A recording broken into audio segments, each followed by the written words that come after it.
Hello everyone, welcome to EdUp. My name is Niharika Walia Bhatnagar और आज हम अगेन एक टॉपिक कवर कर रहे हैं कैश बुक का, जो हमने लास्ट डे भी कवर किया था इन आर 10 मिनट्स डे सीरीज। अच्छा, वन मोर इम्पॉर्टेंट थिंग, अगर अभी तक आपने हमारी फ्री बुकलेट नहीं रिव्यू की है, you should definitely go ahead and check it out. और साथ ही साथ हमारे कोर्सेज भी चल रहे हैं, तो अगर आप हमारे क्रैश कोर्स या मास्टर कोर्स को रिव्यू करना चाहते हैं, please go ahead and check out our courses. उसके लिए आपको क्या करना पड़ेगा, डिस्क्रिप्शन में जाइए और रिव्यू कीजिए। आज मैं एक इम्पॉर्टेंट टॉपिक कवर कर रही हूँ, इसका एक numerical of cash book cover कर रही हूँ फ्रॉम आर बुक इटसेल्फ। तो आज हम उसको बुक पॉइंट ऑफ व्यू से समझेंगे। चलिए, क्योंकि सीमित समय है तो हम काफ़ी अच्छे से उसे कवर कर सके, उसके लिए सिर्फ एक काम कीजिएगा, क्लास के अंदर हो सके तो इसको नोट डाउन ज़रूर कीजिए, क्योंकि अकाउंट्स का एक रूल है, जितना लिखेंगे उतना अच्छे से याद होगा। चलिए, let's go head and start it. Cash book का रूल याद है?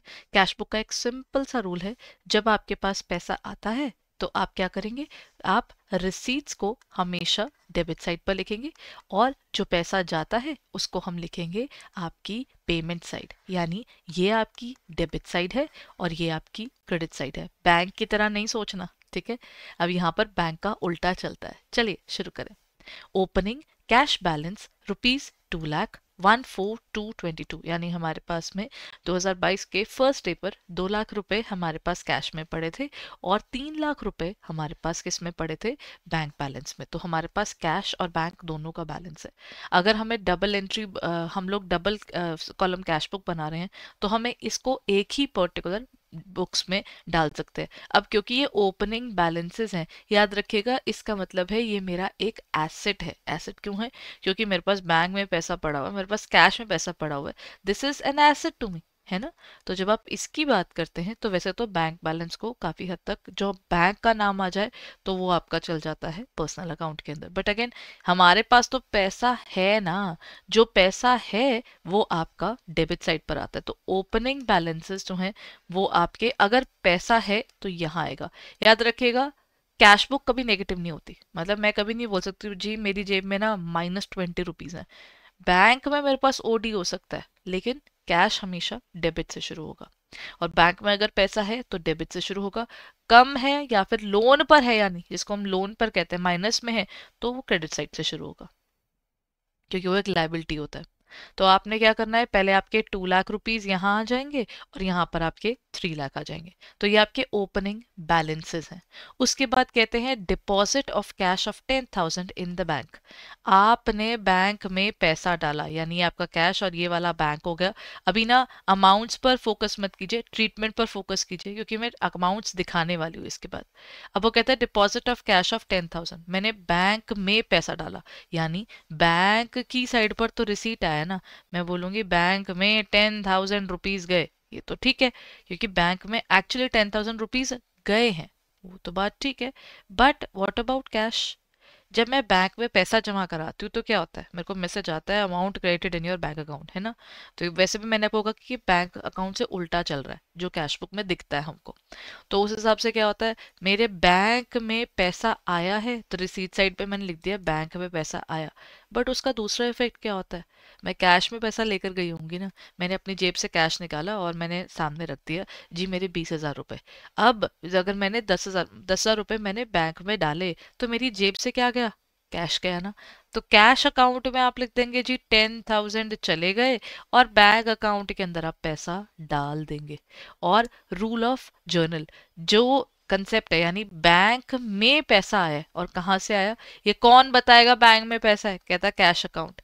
क्यों? क्योंकि याद रखेगा रूल क्या कहता है, अगर बैंक कहीं पर प्रेजेंट है तो दूसरा एलिमेंट क्या है, कैश। जहां जहां पर बैंक अपनी इंफॉर्मेशन दे रहा है वो बोलेगा कैश मेरे साथ था, और जहां पर कैश को अपनी इंफॉर्मेशन दे रही है वो बोलेगा बैंक मेरे साथ में था। तो बैंक बोलेगा जी कैश में आया था जी मैं तो, और कैश बोलेगा जी मैंने तो बैंक में पैसा डाल दिया।